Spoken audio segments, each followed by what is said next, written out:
para poder calcular el valor a una instancia h. Si no usamos estas aproximaciones, al final no calcularíamos ningún valor en cada instancia h, ¿no? Entonces, estas aproximaciones son las que nos permiten.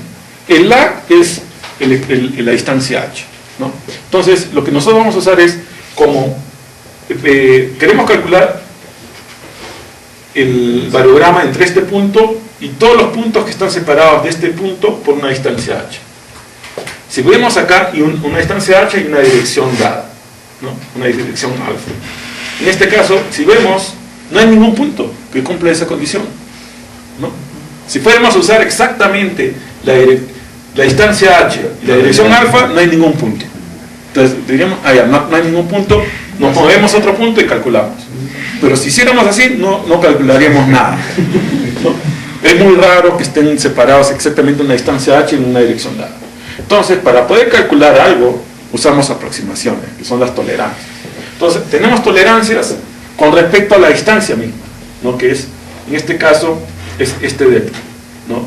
Tenemos la distancia h y le hacemos una tolerancia de tal forma que vamos a usar no los valores que están separados una distancia h, sino una distancia h es más menos esta tolerancia, ¿no? Entonces, en verdad tendríamos un semicírculo así. Esa es la primera parte. Luego nosotros tenemos el azimut, en este caso azimut alfa, pero también, si solo usáramos la tolerancia en h, no sería muy útil, porque igual dentro de ese punto, no tenemos ningún punto dentro de esta raíz. Tenemos que hacer lo mismo con el azimut, tenemos que usar una tolerancia en el azimut. En este caso, la tolerancia es delta de alfa, ¿no? Entonces, hacemos en 3 dimensiones es un cono con un ángulo alfa con respecto al azimut. Entonces, todos los puntos que están dentro de ese delta de alfa con respecto al azimut y dentro del más menos delta de h con respecto a la tolerancia, lo vamos a incluir. Pero el problema es que si solo usáramos este delta de h, como ustedes pueden ver ahorita, a distancias grandes de h, comenzarían a usar puntos ya demasiado lejos del azimut. Entonces, es por eso que se inventó el término del bandwidth, que es una distancia máxima con respecto a la recta del azimut, ¿no? Entonces, hasta una cierta distancia, como la distancia es menor, no hay problema, ¿no? Va a estar todo controlado por el delta de alfa. Pero ya pasada una cierta distancia, ya no nos vamos a ir, no, en verdad esta línea continuaría para acá, pero solo vamos a ir hasta el bandwidth, que puede ser horizontal o vertical. En algún software solo te permite un bandwidth que es el mismo en vertical y horizontal. Sage te permite usar distinto para el horizontal y vertical, ¿no?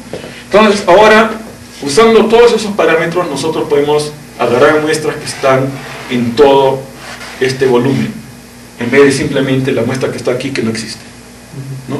Entonces, ahora calculamos nosotros, una vez que escoge las muestras que cumplen esa condición, va a calcular cuál es la diferencia, ¿ya? Una vez que usas h, el h solo se usa para seleccionar la muestra, no entra para nada en el cálculo, ¿no? O sea, entonces, simplemente va a ser la diferencia entre los valores, entre este y este, en esos puntos, la diferencia de los valores en esos puntos, al cuadrado y el promedio. Nada. La distancia ya sería, ¿no? No, es que la distancia no entra para nada en la fórmula, ¿no? La distancia solo entra para seleccionar el punto, pero dentro de la fórmula el h no entra para nada. No es, el variograma no está estandarizado por la distancia, ¿no? Entonces ahí entra algo crítico, que es el hecho de que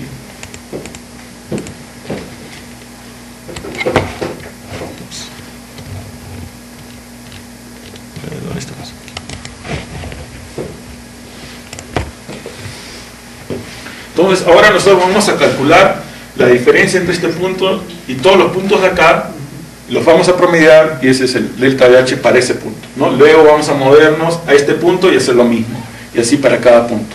Al final calculamos el promedio de todos esos puntos y ese es el variograma de h, ¿no? Y así para distintos h's. El problema es, como estamos usando esta aproximación, ya no es el verdadero gamma de h,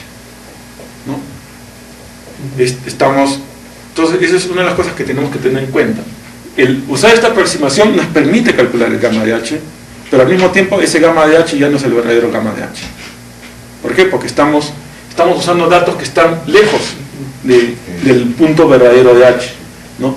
Entonces, los datos que calculamos en el variograma son aproximaciones nomás, y en general es un variograma suavizado, porque en vez de calcular el gamma de H, estamos calculando el gamma de H más una cierta tolerancia, ¿no? Y eso suaviza el resultado final, ¿no? Vamos a ver más tarde que eso tiene un efecto, especialmente en el asunto de la anisotropía. Pero lamentablemente es la única forma práctica de calcular el variograma. Si no hiciéramos estas aproximaciones, no calcularíamos nada, o calcularíamos en tan pocos puntos que esos valores no serían representativos, sino sería lo mismo que nada. Entonces, ahora la pregunta es, ¿cómo escojo estos valores? ¿No? El bandwidth, el delta de H, el delta de alfa. Eso, vamos a ver más tarde, se calculan, es como una especie de ir probando. Vas probando hasta ver qué tan bien te sale una receta.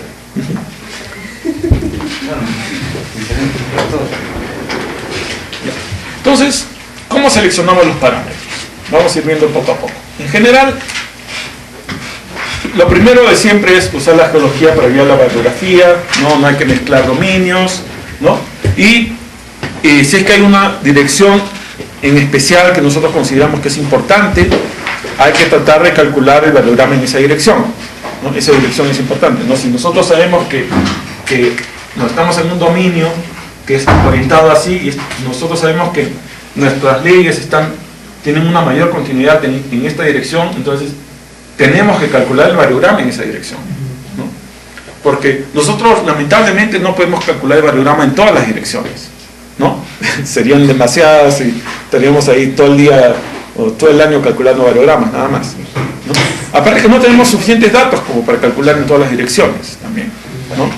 Si lo calculáramos en un montón de direcciones, mucha de la información sería repetitiva, porque por el asunto por el asunto de las tolerancias, ¿no? Si calculamos algo así, luego calculamos una dirección un poquito más movida aquí, estamos usando casi los mismos datos, entonces es repetitivo, ¿no? Entonces, es por eso no podemos calcular en todas las direcciones desde el punto de vista práctico y porque sería repetitivo. Entonces tenemos que siempre tratar de que las direcciones que son principales, que nosotros desde el punto de vista geológico consideramos siempre importantes, esas tenerlas en cuenta al momento de calcular el variograma, ¿no? Esas direcciones tienen que estar representadas en el cálculo del variograma. Otro punto es que los datos, esto lo vamos a ver más cuando veamos el asunto del cambio de soporte, pero el variograma, la varianza, es muy influenciada por el soporte que nosotros usamos. El soporte es el volumen de las muestras, ¿no? El variograma de muestras de 1 metro es distinto del variograma de muestras de 10 metros. Entonces nuestras muestras deben ser lo más homogéneas posibles. Por eso, esas son las razones por las cuales usamos los compósitos.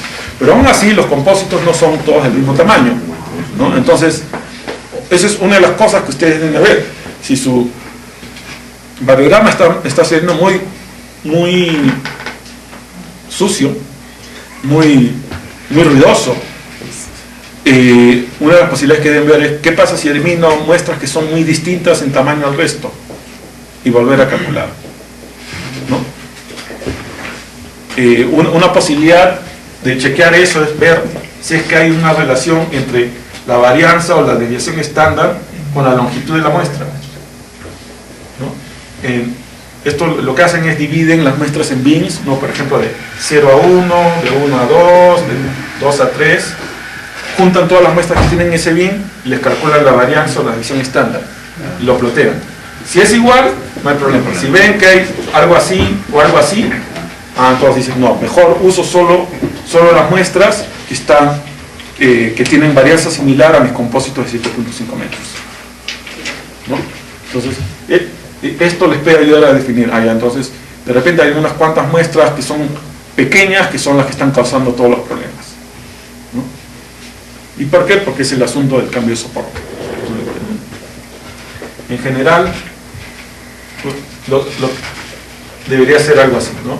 Ustedes van a esperar que con la disminución del tamaño disminuya la varianza. O incremento del tamaño disminuya la varianza.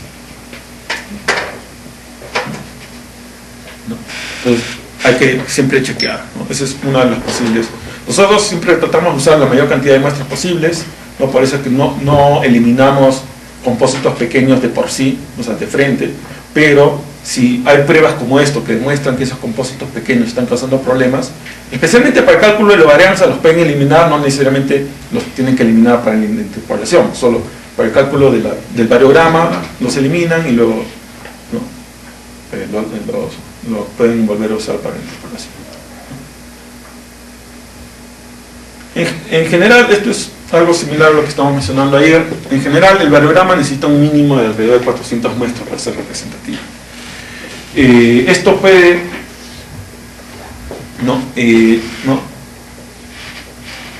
si no se dispone de este número de muestras, lo ideal es juntar dominios que sean similares, ¿no? A veces, ¿no? Puede que haya dominios que no tengan la misma orientación, pero que en general el resto de estadísticas, ¿no? La media, la varianza son muy similares, entonces no les queda otra que juntar, ¿no? Esa es una de las cosas que siempre van a ver en lo que es estimación. Hay veces que van a tener que juntar dominios que no son exactamente iguales porque no les queda otra, ¿no? Entonces tienen que ver. Una opción es juntar dominios. Otra opción es, de repente usan el variograma de otro dominio. Ya no le calculan variograma a ese dominio, usan el variograma de otro dominio, que ustedes asumen que es más o menos similar, ¿no? Porque no tienen suficientes muestras, ¿no? ¿Para qué matarse estimando un variograma para un dominio con solo 200 muestras?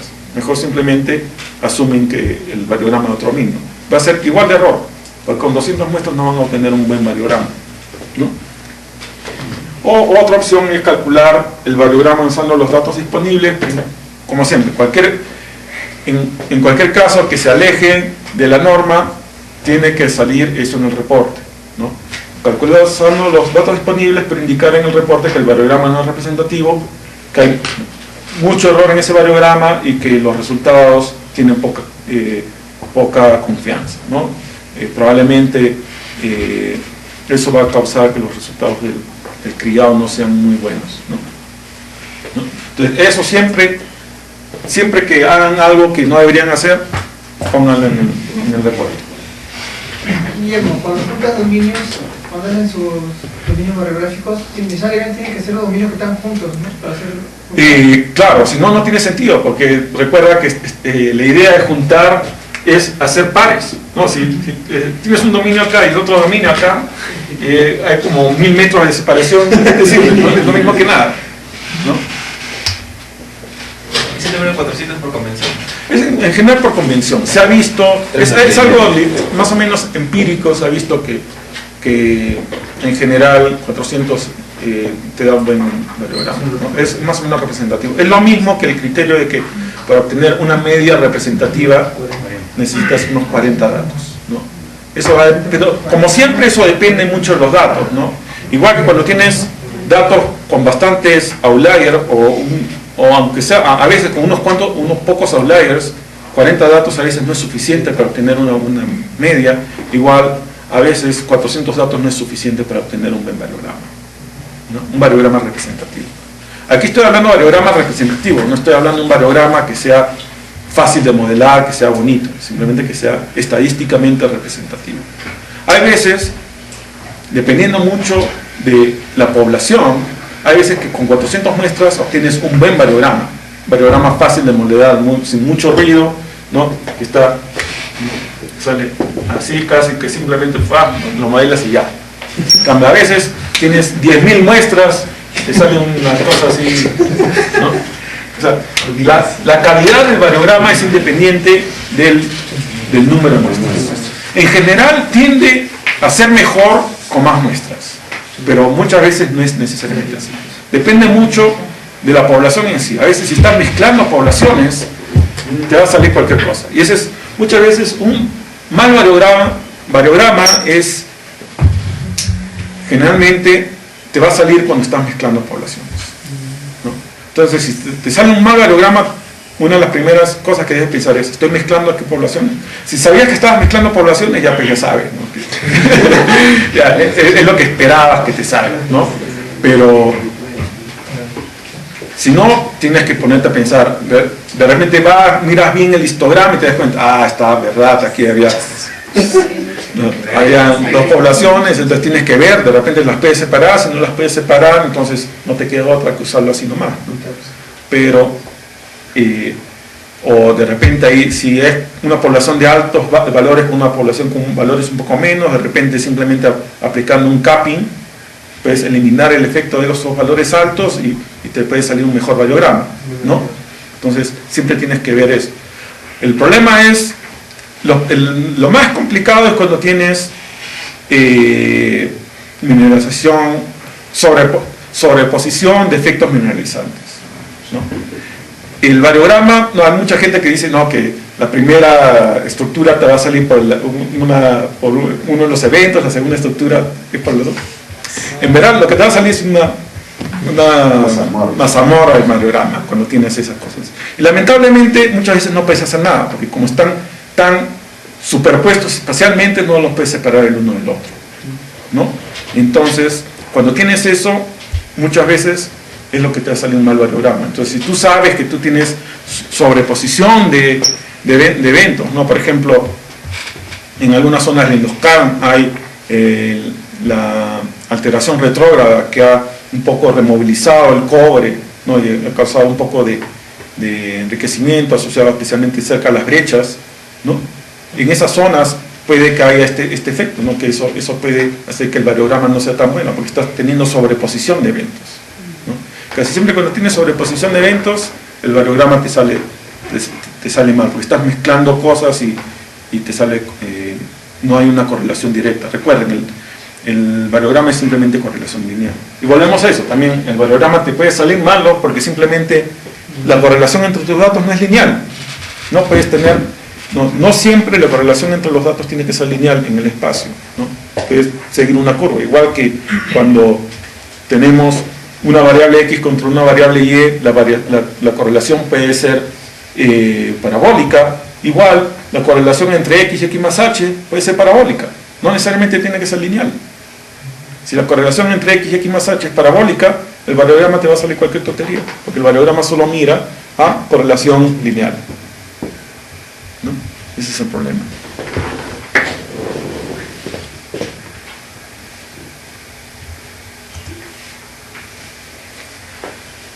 En general, cuando estamos corriendo el variograma y queremos calcular el variograma experimental, siempre tenemos que estar jugando con las tolerancias. Nunca se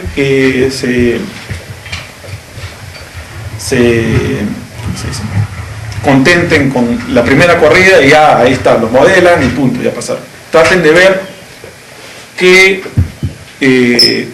variograma experimental se ve mejor, ¿no? No esperen a modelar para recién tratar de ver si está bien calculado el variograma experimental. Siempre calculen el variograma experimental y ahí mírenlo, a ver qué tal se ve. No. De repente tienen que disminuir o aumentar la tolerancia, ya ven, ¿no? Entonces, en general, lo mejor es siempre usar la menor tolerancia posible, especialmente si tienen bastantes datos, ¿no? Entonces, la menor tolerancia angular, el menor bandwidth, y lo calculan. Si le sale muy ruidoso, o sale que tiene muy pocos pares en cada punto, entonces ven, ya, entonces mejor aumento mis tolerancias, y ahí comienzan a jugar. Y así a veces hay que correr varias veces un solo variograma hasta que ya más o menos ven que el variograma experimental, estamos hablando, que el variograma experimental más o menos, ¿no? Por ejemplo, ustedes pueden tener, esto lo vamos a ver después dentro de un rato porque voy a hacer una corrida con unos variogramas para, ¿no? Haciendo con Sage todo el procedimiento para que ustedes vean y ahí más o menos vean cómo se haría, pero más o menos básicamente sería, no, por ejemplo, con uno les puede salir una cosa así, después cambian sus parámetros, simplemente cambiando los parámetros ya les sale un poco más alineado, ¿no? Entonces, este está más fácil de modelar. El problema es, mientras mayor tolerancia se usen, más suavizado va a salir el variograma. Mientras más suavizado, en general es más fácil de modelar, pero eso también indica que su variograma no va a ser tan representativo del variograma final, ¿no? Porque cuando ustedes están, por ejemplo, lo más sencillo de entender, desde el punto de vista angular, si están promediando entre direcciones, ya no están usando todos los valores de la misma dirección, están usando de esta dirección y de otra dirección. Entonces, ya la variabilidad entre direcciones es menor de la real, porque están promediando direcciones, ¿no? Entonces, esto lo vamos a ver, esto se va a reflejar en la anisotropía. La anisotropía que van a obtener, siempre que se usa tolerancias, la anisotropía que van a obtener es menor que la anisotropía real. Y si van a utilizar una anisotropía, diré una tolerancia muy grande, es muy probable que ustedes, lo mejor sea que tengan que aumentar manualmente la anisotropía con respecto a la anisotropía del modelo. ¿No? Eso ya lo vamos a ver más cuando vemos en la parte del modelamiento, pero lo que tiene que entender eso, ¿no? Que el usar las tolerancias tiene un efecto al final, ¿no? No hay nada que salga gratis, ¿no? Todo tiene su precio, ¿no? Pero a veces no queda otra, ¿no? Entonces, en escasez de datos, casi siempre, si tienes pocos datos, usas mayor tolerancia. Si vas a usar una tolerancia alta, no tiene sentido estar calculando en un montón de direcciones, ¿no? A veces tiene un poco de sentido tener un poco de traslape entre direcciones, pero si estás usando una tolerancia de más o menos 45, no tiene sentido estar calculando cada 15 grados el variograma direccional, ¿no? Entonces lo calculas en menos direcciones, ¿no? Y el caso extremo es cuando tienes tan pocos datos, o tus datos son tan ruidosos que lo único que te queda es un variograma omnidireccional. Variograma omnidireccional es cuando usas las tolerancias al extremo, de tal forma que lo único que importa es la distancia h, ya no la dirección. El variograma, solo vas a tener un solo variograma, que va a estar en función solo del valor del absoluto de la distancia, y ya va a ignorar la dirección.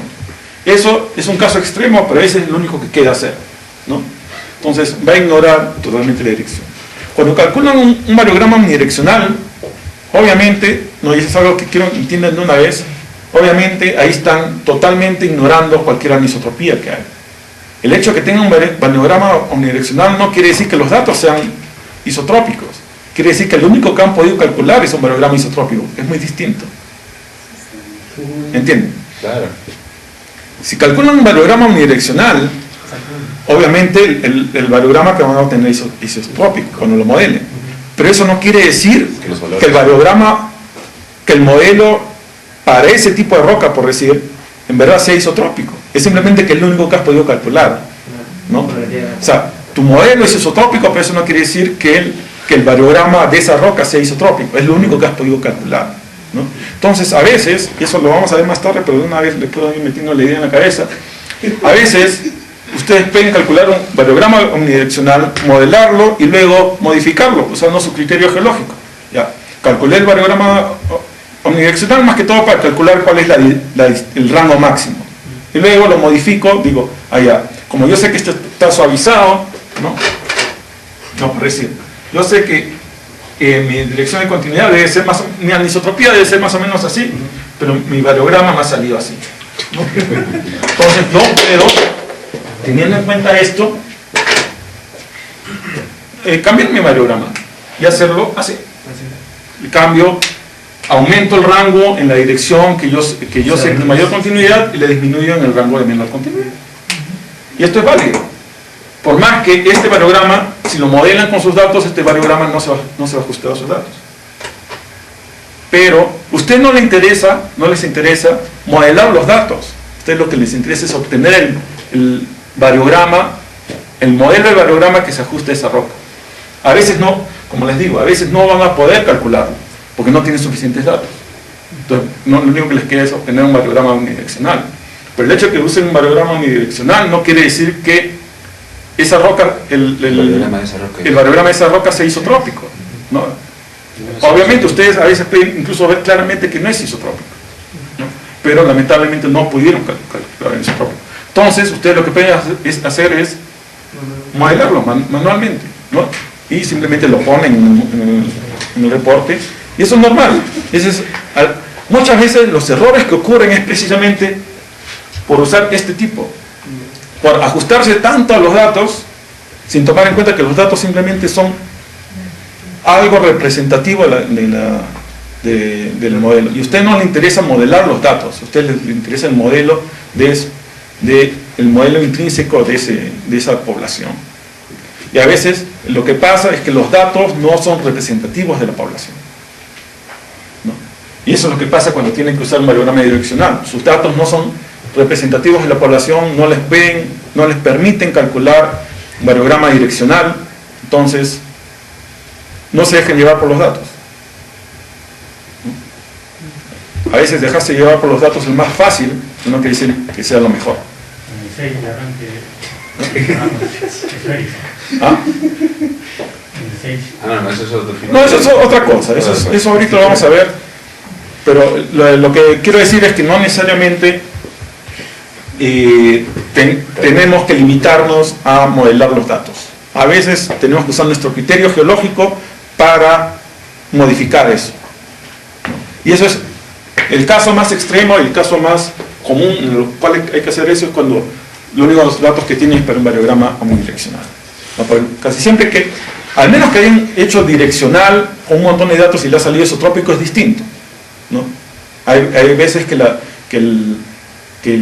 mineralización es isotrópica, ya, si le sale isotrópico no hay problema, pero si han tenido que hacer un variograma omnidireccional porque no tenían suficientes datos o los datos eran muy ruidosos, entonces que usen un variograma omnidireccional no quiere decir que su mineralización sea isotrópica, es simplemente que no han podido calcular un variograma direccional, ¿no?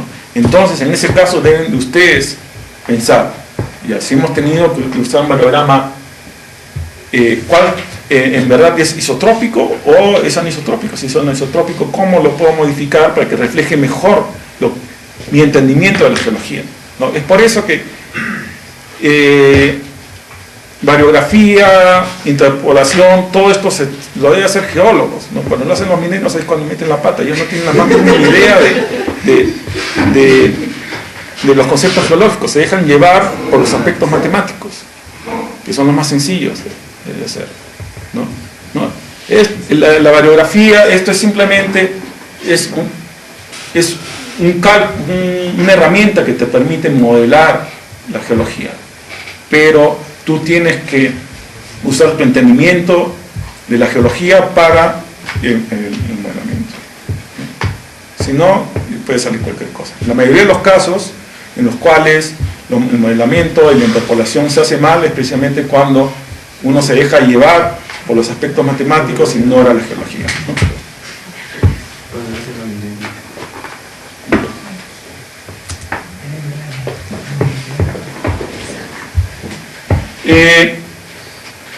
Cuando seleccionas las direcciones, aquí direcciones principales se refieren en general a las direcciones en las cuales van a calcular el variograma direccional.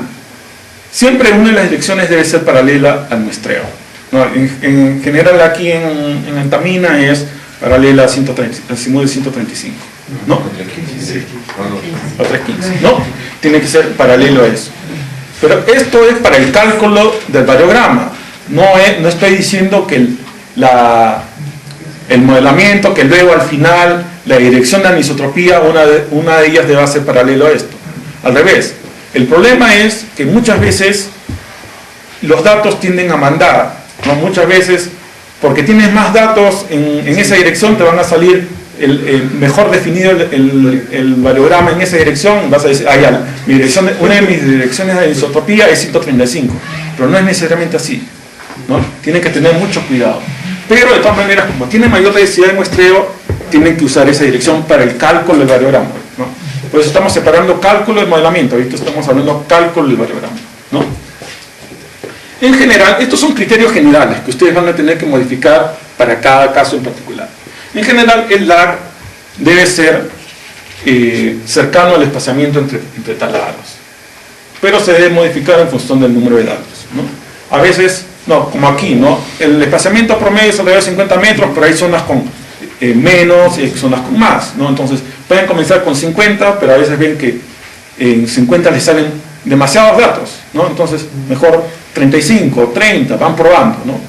Hasta que ahí ven, ya, con menos de 30 ya sale muy discontinuo, entonces uso más, ¿no? Entonces esta es como una primera aproximación, pero luego van modificando de acuerdo a los datos, ¿no? Entonces de repente en algún tipo de roca, ¿no? O en un dominio de variograma pueden usar un lag, y para ese mismo tipo de roca, pero en otro dominio de variograma hay menos datos, tienen que usar otro lag. No deben de usar el mismo lag para todas las direcciones, para todos los variogramas que calculen, ¿ya? Incluso Sage permite usar distintos lags en distintas direcciones, y eso lo pueden usar, ¿no? En la dirección de 135 a 315 que tienen más datos pueden usar un menor lag, porque hay más datos.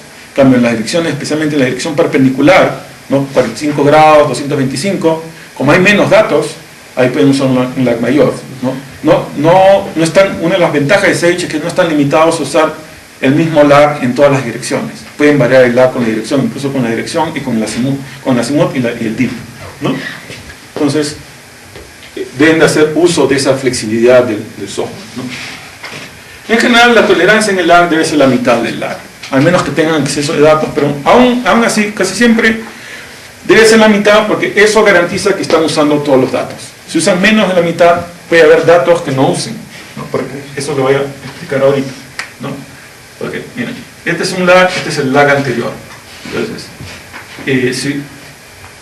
la mitad del lag quiere decir que ustedes van a usar los datos desde la mitad hasta acá, ¿no? En este lag. Entonces, para calcular este lag, ustedes van a usar los datos que caigan aquí. Y para calcular este lag, van a usar los datos que calculen acá. Si usan una tolerancia menor a la mitad del lag, no por decir que caiga acá, luego caiga acá, entonces los datos que están acá no los van a usar. Entonces, es por eso que siempre deben usar la tolerancia en el lag debe ser siempre la mitad. Igual con la tolerancia en el azimut. La tolerancia en el azimut siempre debe ser de tal forma que puede haber un poco de traslape. Ups. Ya, mejor lo borro.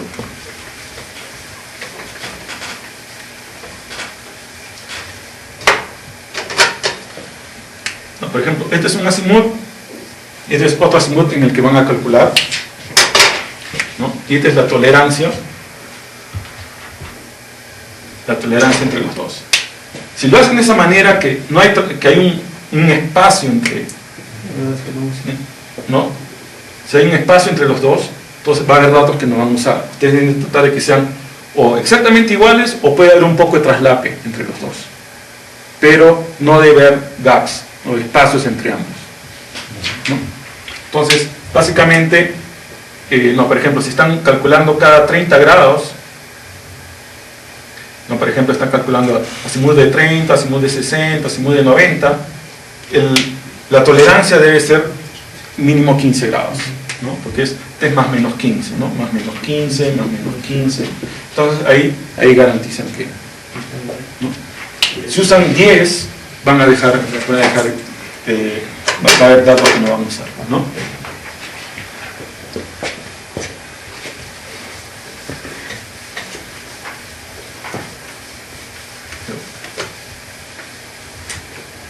El último punto es, máximo número de lags debe ser tal que el número de lags por el lag debe ser igual a menor de la dimensión mayor del post. ¿Qué pasa aquí? ¿Qué pasa? Depende de la dirección, ¿no? Tenemos nuestro depósito acá. Básicamente, si nuestro lag, nosotros debemos usar un lag que el lag mayor que usemos debe ser igual a la mitad del depósito en esa dirección, ¿no? Entonces, por ejemplo, si este es el ancho, este es en la dirección X, este es X medios, en esta dirección debe ser X medios, en esta dirección es Y medio, Y medio. Nuestro lag no debe pasar de Y medios en esta dirección o de X medios en esta dirección. ¿Por qué? Porque recuerden, nosotros estamos mirando puntos separados una distancia dada, ¿no? Si para irnos a un extremo, ¿qué pasa si le damos a un lag igual a x? ¿No? Tendría que ser, el único caso que vamos a ver es que es un punto acá, un punto acá. Vamos a tener muy pocos puntos. No va a ser tan pocos puntos, ¿no? Porque basta que un punto aquí ya no va a encontrar un punto en x, porque ya te sales del dominio. El único caso. ¿Y cuántos puntos vas a tener alrededor del borde del dominio? Muy pocos. Vas a tener tan pocos puntos que no va a ser representativo. Solo vas a tener datos representativos hasta una distancia igual a la mitad del ancho del dominio. Muchas veces, no, en la mayoría de los casos, tú no puedes usar un lag o una distancia máxima distinta para cada una de las direcciones. No hay problema. Tú puedes tener mentalmente cuál es la dirección máxima, el tamaño máximo que puedes usar. Por decir, esto, x es 200 metros, y es 500 metros. Entonces yo voy a ignorar todos los resultados que tengan más allá de un h igual a 100 para la dirección de x, y un h mayor de 250 para la dirección y. Puntos que estén más allá de esas distancias los voy a ignorar, no los debo usar al momento del modelamiento. No hay forma de borrarlos, pero yo tengo que mentalmente tomar en cuenta eso, ¿no? Y eso, en especial, nosotros hay que tomar en cuenta que la mayoría de nuestras rocas son así, tienen una buena continuidad en esta dirección, pero son mucho más delgados en esta dirección. Entonces, hay que tener mucho cuidado cuando veamos en estos azimuths, no usar datos que se vayan mucho más allá del ancho promedio del azimuth en esa dirección, porque podemos estar usando puntos que no tienen suficiente soporte. Eso hay que tener en cuenta. Siempre tenemos que tener en cuenta cuál es la representatividad de nuestros datos. Si tenemos muy pocos datos, no son representativos, ¿no? Si no son representativos, no debemos usarlos. A veces no podemos evitar calcularlos, pero está calculado, simplemente cuando hagamos el modelamiento, mentalmente los ignoramos. Punto que quiero aclarar es con respecto al clustering, ¿no? Algo que estábamos conversando un poco antes de la hora del almuerzo, es que el clustering es un efecto del muestreo, no es una propiedad del depósito en sí, ¿no? Y eso hay que tenerlo claro, ¿no? O sea, no es que haya depósitos en los cuales haya clustering y otros depósitos en los que no haya, es producto del muestreo. El muestreo es lo que causa el clustering. Es el hecho de que el muestreo no es homogéneamente espacial, no está distribuido espacialmente en una forma homogénea, ¿no? Básicamente. Entonces, ¿cómo nosotros muestramos el depósito? Causa el clustering, pero no es una propiedad del depósito en sí. Entonces, vamos a continuar con lo del variograma. Vamos a ver algunas cosas del variograma. Algunas de estas cosas ya las hemos visto, pero más que todo para recalcar. Tal como he mencionado anteriormente, el variograma es una medida de la correlación lineal, ¿no? Solo mide correlaciones lineales. Aspectos no lineales entonces reflejan o no son reflejados correctamente por el variograma, ¿no? No, si la correlación, ¿no? Por ejemplo, si hacemos un scatter plot de X, este es X más H y que es X, el variograma asume que van a tener una correlación lineal. Si esa correlación no es lineal, como por ejemplo hay una curva, pueden estar bien correlacionados, no hay una mayor dispersión, pero esta curva no lo va a reflejar el variograma, ¿no? Entonces, eso es un problema con el variograma. El programa es simplemente una correlación lineal de X con H. ¿Qué posibles soluciones? Uno de los problemas es cuando el dominio, las direcciones en los dominios no son lineales, que es el principal problema aquí en Antamina. Entonces, una de las soluciones es subdividir el dominio en subdominios que sean aproximadamente lineales, ¿no? Y es lo que se hace aquí en Antamina. Es la razón por la cual usamos los dominios de variografía, ¿no? Muchas veces los dominios de variografía tienen las mismas estadísticas, media, varianza, pero por lo que la orientación es distinta es que tenemos que usar distintos variogramas, ¿no? Pero podemos, si las estadísticas son iguales, podemos interpolar con los datos, usando los datos de un dominio para interpolar el otro y viceversa. Pero si las estadísticas es distinta, ya lo tenemos que tratar, ¿no? como dos dominios totalmente distintos. O sea, como mencioné anteriormente, también otra posible solución al problema de cuando la anisotropía no es lineal es usar la transformación de coordenadas, ¿no? Esto en general, como mencioné anteriormente, es más fácil de usar en sitios donde no tiene muchos datos, donde el modelo es relativamente simple, ¿no? O cuando hay fallas, ¿no? Por ejemplo, si hay una falla, tú puedes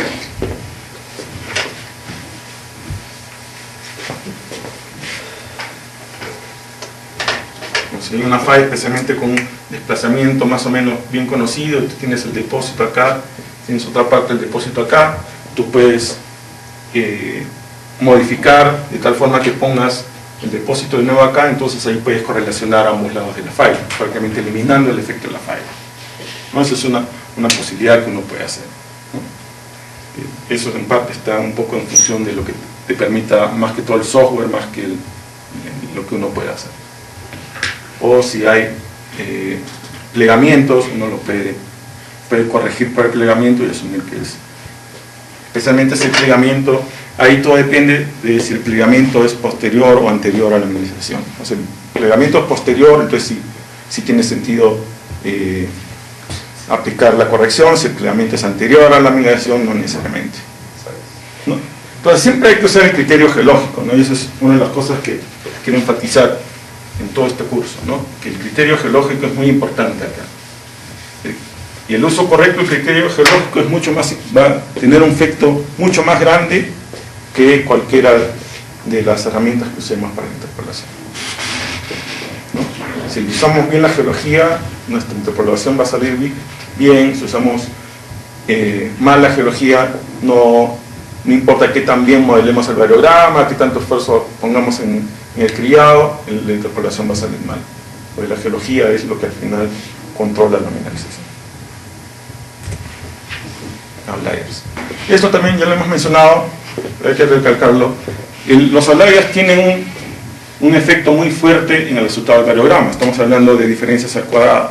Incluso eso, el efecto es mucho más grande que en la varianza, porque en la varianza es, no sé si se acuerdan, es la diferencia de x menos m al cuadrado. Entonces la diferencia menos m, ¿no?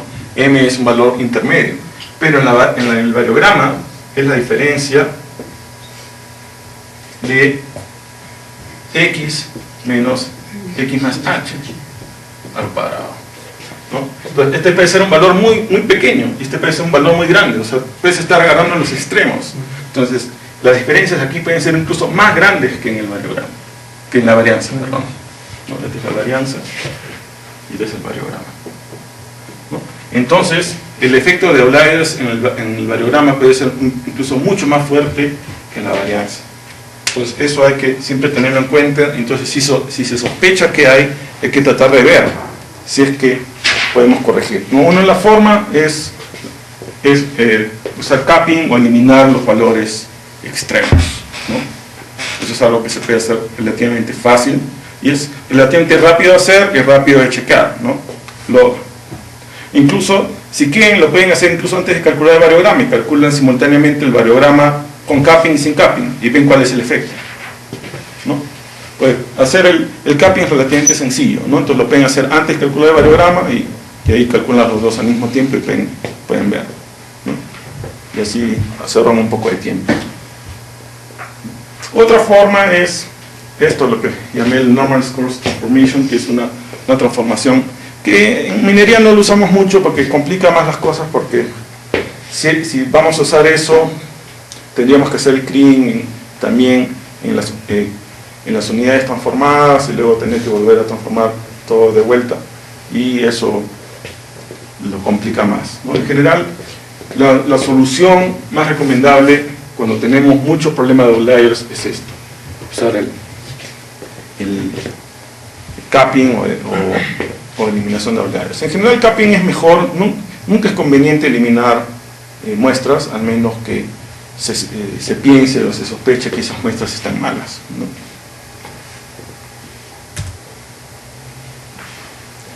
Este es otro punto que está relacionado con la falta de estacionariedad, ¿no? Aquí no estamos, en lo que es drift, no estamos hablando de outliers, estamos hablando simplemente de tendencias, ¿no? ¿Qué es el drift? Es la diferencia entre las medias de los heads y tails. Head es básicamente las medias de X menos las medias de X más H. Entonces tú agarras todos tus puntos X, todos los puntos X más H, le sacas las medias y teóricamente si estás en una zona estacionaria, la media de X y la media de X más H debe ser igual, ¿no? Muy parecida, entonces la diferencia debe ser alrededor de cero. A veces puede haber un poco de diferencias, entonces en general, en teoría el drift debe de oscilar alrededor de cero. O sea, puede haber momentos en que sea un poco más alto que cero, un poco menor que cero, pero la idea es que sea alrededor de cero. Si hay una tendencia del drift de subir o bajar, eso nos indica que hay una tendencia, un tren, ¿no? Por ejemplo, si ploteamos, este es un ploteo de X menos X más H en función de H, ¿no? Entonces vemos que está más o menos alrededor, no hay este es cero, este es valores positivos, valores negativos, la línea este es cero. Entonces vemos que está más o menos alrededor de cero, entonces ahí no hay problema. Pero si vemos algo así, que el drift ya sea incrementa con función de H o disminuye con función de H, entonces ahí estamos en presencia del drift, ¿no? ¿Por qué ocurre esto?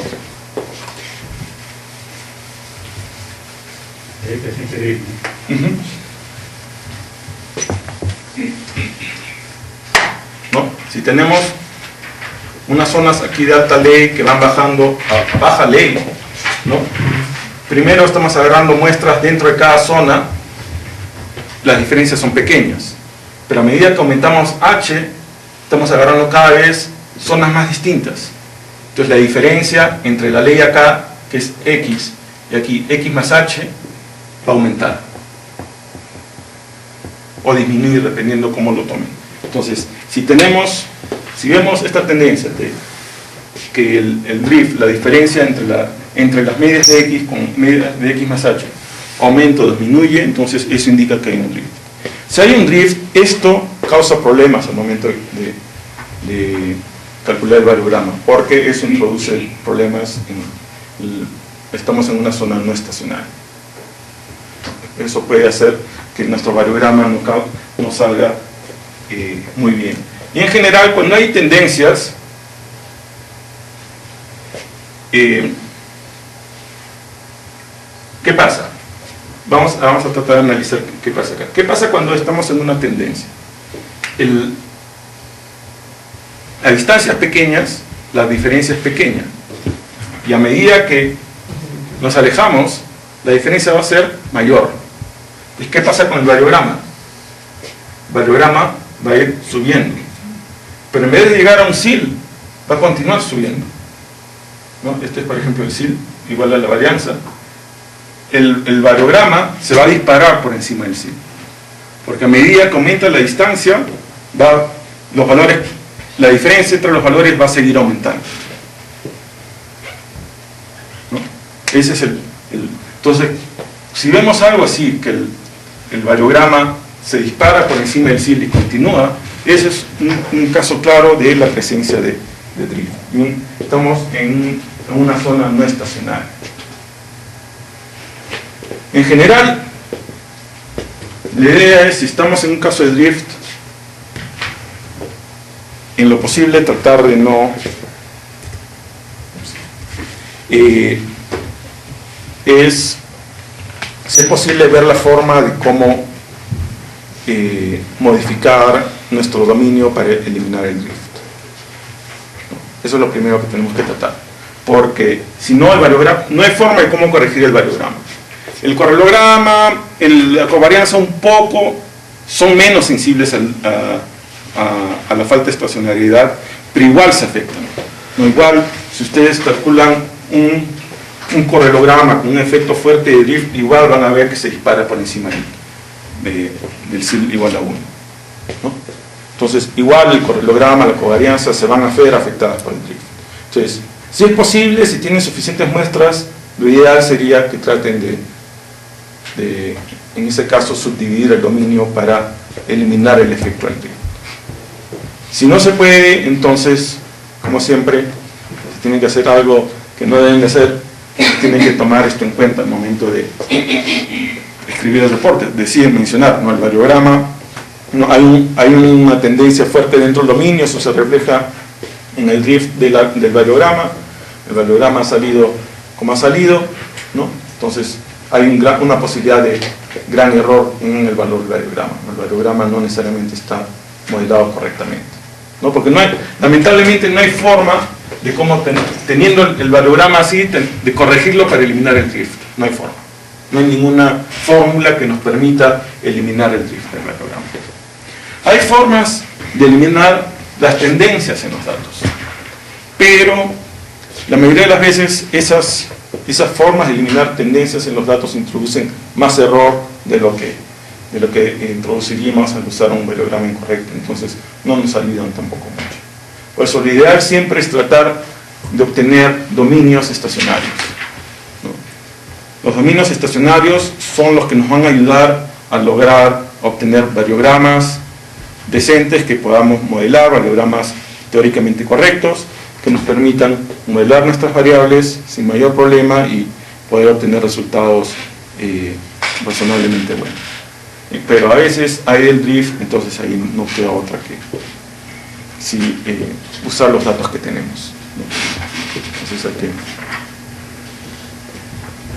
más tarde vamos a ver, Sage nos permite, en el output de Sage, no en el variograma, sino Sage produce un archivo de output, ahí podemos chequear el drift en los datos, ¿no? Entonces, si sospechamos que hay un efecto de drift, o en general, siempre debemos chequear el archivo de Sage para chequear que el drift que menciona ahí no sea excesivo, ¿no? Si es excesivo, entonces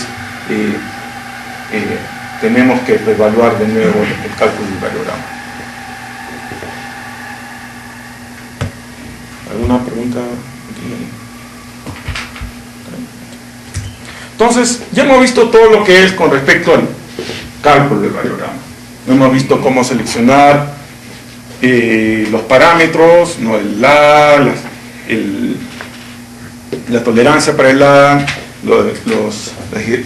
las direcciones en que queremos modelar, las tolerancias para las direcciones, el bandwidth, ¿no? Ya tenemos todos esos parámetros, ya hemos visto qué problemas pueden ocurrir, qué podemos hacer al respecto. Ahora, una vez que ya tenemos el variograma calculado, el siguiente paso es modelarlo. Como siempre, es obvio, la pregunta viene: ¿para qué modelamos el variograma? ¿Por qué perdemos el tiempo haciendo esto? ¿No? Una de las razones por las cuales necesitamos modelar el variograma es que necesitamos valores del variograma en todas las direcciones e instancias, ¿no?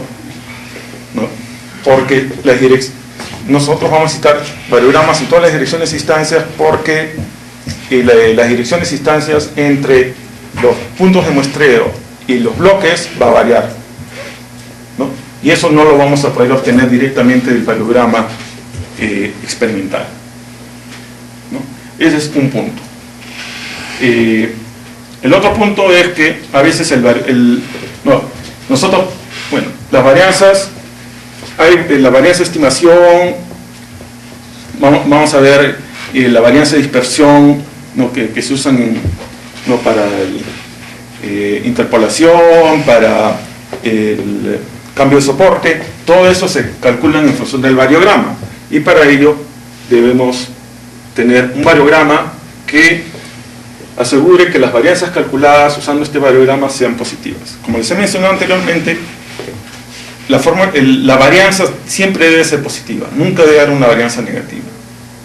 Pero si usamos un un modelo de variograma arbitrario que no cumpla ciertas propiedades, nosotros podemos obtener varianzas de estimación negativas, lo cual es incorrecto, ¿no? Es por eso que se han inventado ciertos modelos que nos aseguran que las varianzas de estimación, la varianza de dispersión que obtenemos usando ese modelo sean siempre positivas, ¿no? Esa es la razón por la cual tenemos que usar modelos que se consideran válidos, ¿no? Entonces, es por eso que se usa el modelo el esférico, el exponencial. Entonces son modelos que se conoce que cumplen con la propiedad de que cuando se usan para calcular varianzas de dispersión, varianzas de estimación, van a generar varianzas positivas. No hay problema en usar esos modelos, ¿no? Y el otro es que nosotros necesitamos un modelo que represente la anisotropía, continuidad y variabilidad de la minimización, ¿no? Y el modelo, en cierta manera, resume esa información, ¿no? Recuerden, siempre el objetivo de la estadística es resumir la información en una cierta cantidad de parámetros, ¿no? En vez de describir la distribución en función de todos los valores, nosotros podemos usar la media y la desviación estándar o la varianza, y con eso más o menos describimos en general la mayor parte de la población. Igual, en vez de estar describiendo el variograma en función de todo el variograma experimental, simplemente vamos a usar el modelo de variograma como una manera de describir a nuestro modelo. Y el otro punto es, que no lo he mencionado acá, es que a nosotros lo que nos interesa es el modelo del variograma fundamental de la minimización, ¿no? Ya les he mencionado anteriormente, no necesariamente queremos modelar exactamente los datos tal como son, porque a veces los datos no son totalmente representativos de la población. Entonces, a veces tenemos que modelar de una manera que no modele exactamente los datos, pero que sí se asemeje más a la variabilidad que nosotros pensamos que tiene esa población. El caso extremo es lo que mencioné anteriormente, cuando tenemos pocos datos y tenemos que usar un variograma isotrópico o un variograma omnidireccional, ¿no? El hecho de que usemos un variograma omnidireccional no quiere decir que nuestra población sea isotrópica, sino que simplemente no tenemos suficientes datos como para obtener un variograma multidireccional. Entonces, si nosotros obtenemos este variograma omnidireccional, después lo modificamos para tomar en cuenta la anisotropía que nosotros consideramos desde el punto de vista geológico que debe tener esa población, entonces nuestro modelo de variograma va a representar mejor a la población que el variograma omnidireccional, pero al mismo tiempo ya no va a modelar correctamente los datos, ¿no? Es por eso que nosotros necesitamos un modelo, porque al final es el modelo el que vamos a usar, no vamos a usar los datos. Una vez que tengamos el modelo, el variograma experimental ya no lo usamos para nada. La función del variograma experimental es simplemente una herramienta para obtener el modelo de variograma. Al final, el objetivo de toda la variografía es obtener el modelo de variograma, no es el variograma experimental. El variograma experimental es simplemente una herramienta para obtener, pero también debemos usar nuestro criterio geológico para obtener el modelo. Si es necesario modificarlo, usando nuestro criterio. Tal como mencioné, hay ciertos modelos que se conocen que cumplen las propiedades necesarias como para modelar el variograma, ¿no? Uno, el más conocido de todos, es el nugget, que quiere decir que no es el mismo valor del variograma para todas las distancias, no varía con la dirección. Otro, hay el variograma experimental, exponencial. No les voy a poner las fórmulas porque no son tan necesarias. Nosotros calculamos y usamos directamente los modelos. Entonces, en verdad, no vamos a estar calculando las fórmulas, no es necesario ver la fórmula. Simplemente saber que hay un modelo exponencial que tiene esta forma, otro modelo esférico.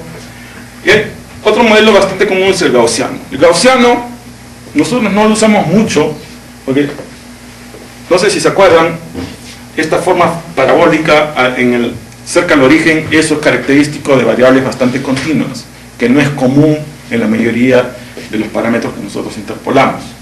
Entonces, es por eso que nosotros no usamos gaussiano. No es apropiado para la mayoría de las leyes. Podría ser apropiado, por ejemplo, si queremos modelar, por ejemplo, el variograma del ancho de una veta o el variograma de la topografía del depósito, por ejemplo, ¿no?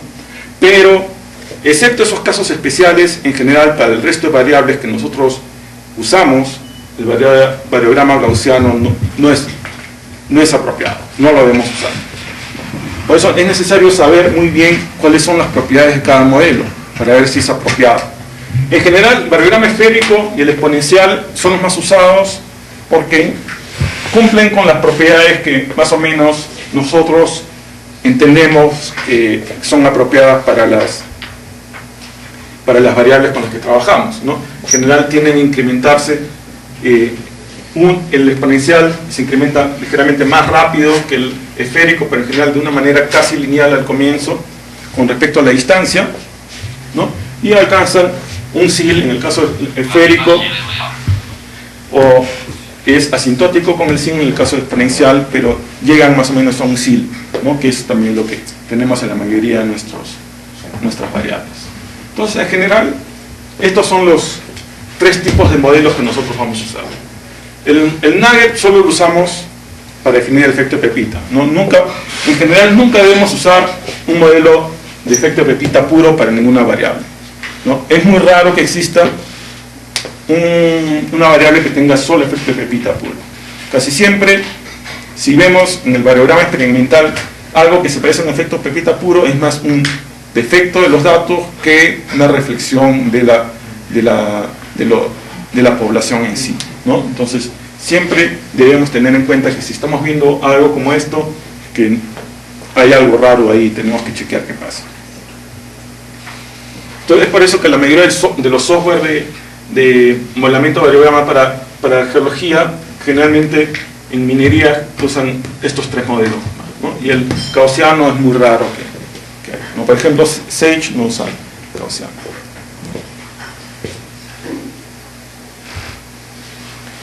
Esto es más o menos una reflexión de cómo, ¿no? en una sola dimensión, cómo variarían las variables y cómo esa variación en las variables se refleja en el modelo de variograma, ¿no?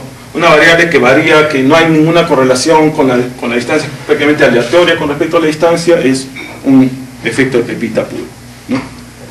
Un caso en el que hay una cierta tendencia, luego varía, pero en general hay una cierta tendencia con la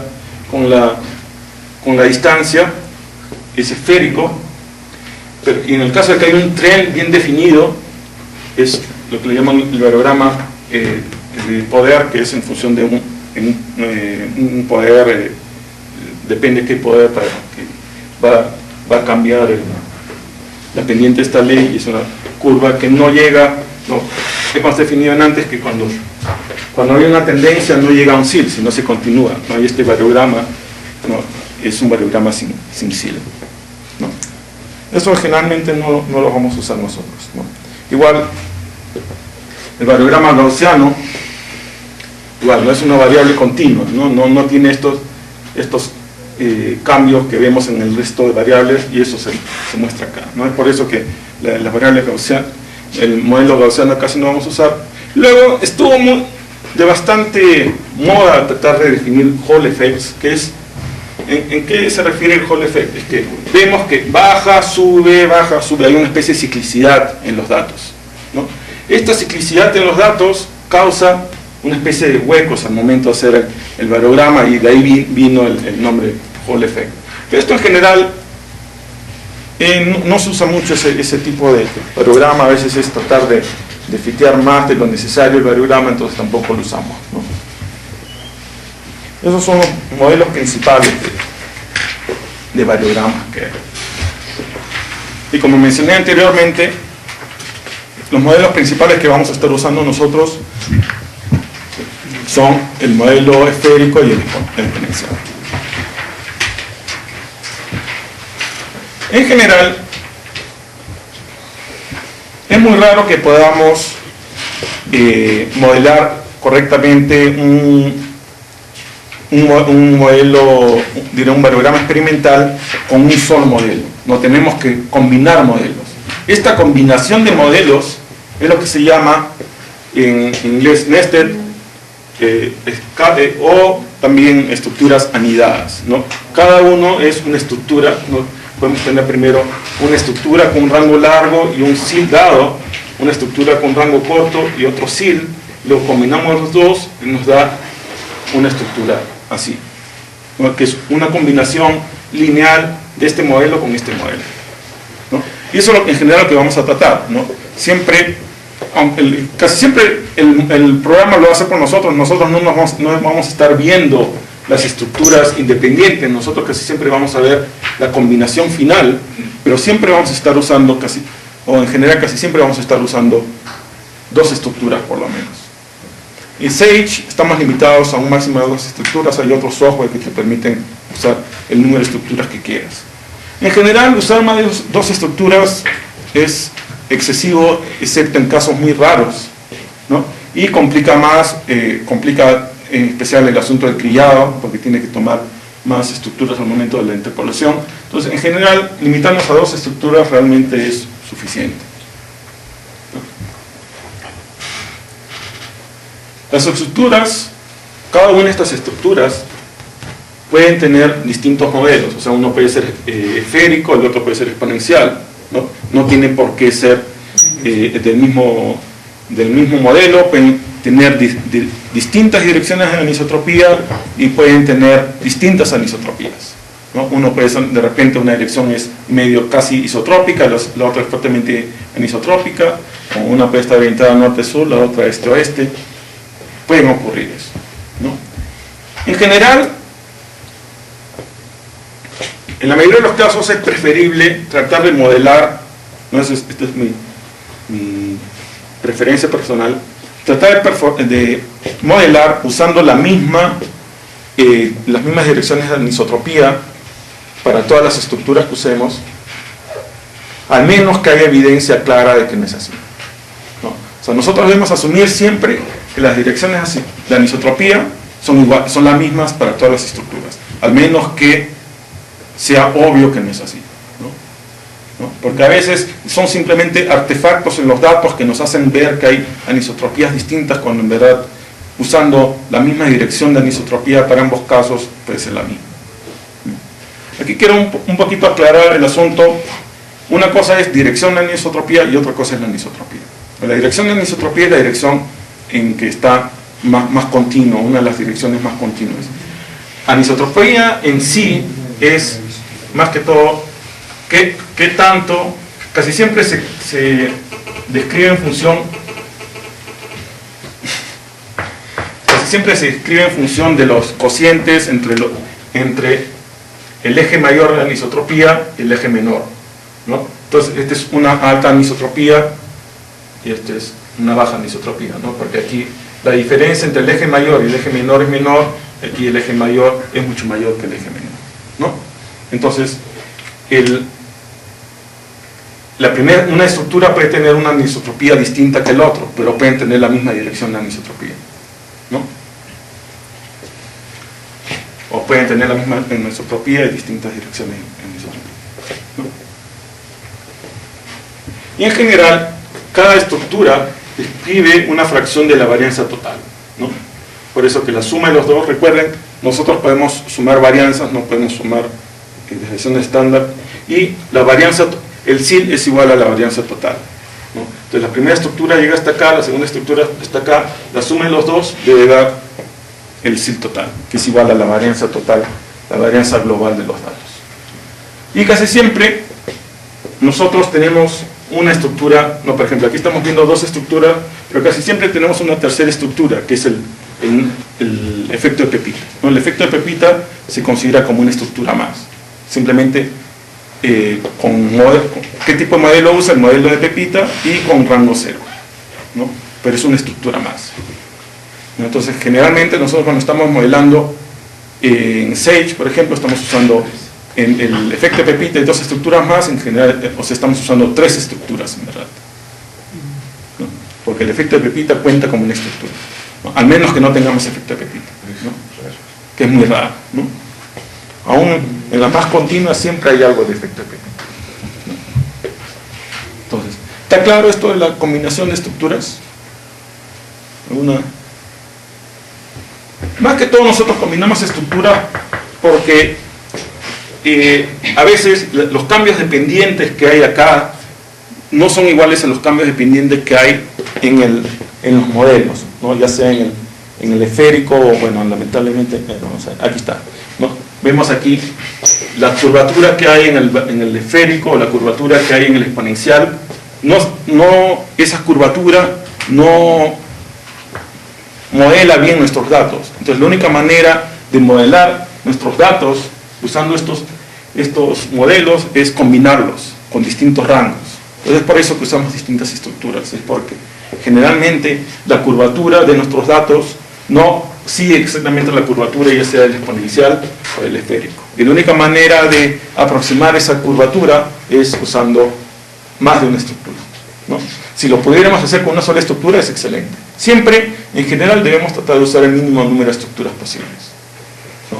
En nuestro caso no es tan complicado porque tenemos un máximo de 2, no es mayor problema, ¿no? Pero si tuviéramos hay otro software donde puedes usar hasta 7, 8, hay gente que se raya, ¿no? Y usan 5 estructuras, ¿no? Y ya es demasiado, ¿no? Si puedes modelar algo con menos estructuras, siempre es lo ideal, ¿no? Ese es uno de los principios. ¿Cuándo utilizar el esférico o el exponencial? Es visual, ¿no? Mediante que la posición de los datos. Claro, que el mejor se ajuste. Nosotros usamos estos modelos simplemente porque son prácticos. No hay ningún principio teórico que nos diga que los procesos geológicos siguen ya sea un modelo esférico o un modelo exponencial. Los usamos simplemente porque cumplen con la condición de que si los usamos van a generar varianzas positivas, nada más. Y cuando los fitemos a los datos, si usamos 1 o 2 estructuras, fitea los datos bien. No hay ningún principio teórico que diga que un modelo geológico tiene que seguir esférico o exponencial. Y tú agarras unos datos y puedes modelarlos bien con una cierta combinación de esférico o exponencial de la misma manera. Es cuestión, al final, de preferencia, se puede decir. No hay ninguna razón. No, si alguien te dice, no es exponencial, no, es incorrecto, eso es... Tú puedes tener, por ejemplo, dentro del grupo de un tipo de elemento, zonas de variografía, digamos, una zona lo haces con exponencial, otra zona lo haces con esférico. O incluso en un mismo variograma, pues la primera estructura es exponencial y la segunda esférica. No hay ningún problema, el que te dé mejor resultado, ¿no? Que se vea más bonito. Claro, que se vea más bonito. Claro, no hay nada teórico que te diga que tengas que usar el uno o el otro. O podríamos usar también el gaussiano. Bueno, por ejemplo, el gaussiano, si hay algo teórico que nos dice que no lo debemos usar, porque en este caso tiene una continuidad muy fuerte al origen, ¿no? Por eso es que nosotros no usamos el gaussiano, ¿no? Pero aparte de eso, el esférico, el exponencial, no hay nada que diga debamos usar uno o el otro. Podemos combinar ambos, o incluso, en general, si se toman el tiempo, pueden modelar los mismos datos, ya sea usando exponencial o usando esférico, tranquilamente. Les sale lo mismo y al final, si los modelan, hacen el criado, van a ver que los resultados son prácticamente indiferenciables. No van a ver que los resultados son prácticamente iguales. No hay ninguna razón por la cual usar el uno o el otro, ¿no? Pueden usar cualquiera. Bien. Pero antes de pasar primero, está claro todo lo que es modelamiento, cómo escoger el modelo, que necesitamos combinar modelos. Lo de combinar modelos en verdad se hace bastante sencillo con el software, entonces casi ni lo pensamos cómo se hace, pero en general simplemente estamos escogiendo 2 modelos que combinados nos da la curva que se asemeja más a los datos que tenemos, ¿no? Tenemos los distintos modelos, el variograma, el exponencial, el esférico, ¿no? El efecto de Pepita, que siempre casi siempre estamos usando. Entonces, en general, modelamiento, los principios que tenemos son relativamente sencillos, no hay mucho que decir. Más que todo es la idea, al momento de hacer la práctica, ustedes van a ver cómo va saliendo, van a ver rápidamente qué tienen que hacer para modelarlo más fácilmente, ¿no? ¿Qué pasa con aquellos variogramas que no llegan a la meseta? Ya. El SIL teórico siempre es igual a la varianza.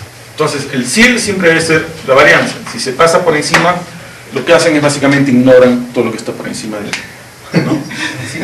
Entonces, si tienen así,